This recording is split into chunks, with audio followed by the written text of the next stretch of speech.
तो ने कुछ दिन बात गे ठीके न हको हालात गे हो तो ने कुछ दिन बात गे ठीके न हको हालात गे धारा 240 लगल हवा फट में हको पराना गे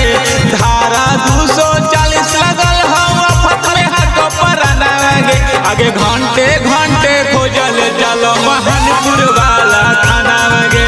घंटे घंटे खोजल चलो तेतेपुर वाला थाना गे आगे घंटे घंटे खोजल चलो महानपुर वाला थाना गे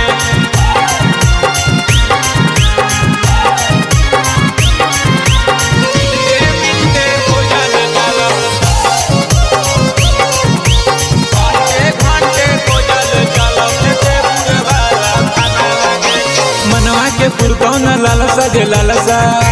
हो जी तो जलेबी से बरसा गे बरसा मनवा के पुरकौन लालसा गे लालसा हो जी तो जलेबी से बरसा गे बरसा लागो हो बड़ी डर जब जब बाजो हो गाड़ी हो रना गे लागो हो बड़ी डर जब जब बाजो हो गाड़ी हो रना गे आगे घंटे घंटे खोजल चलो हो डोभी वाला थाना आगे मिनटे मिनटे खोजल चलो महानपुर वाला थाना गे घंटे घंटे खोजल चलो महानपुर वाला थाना गे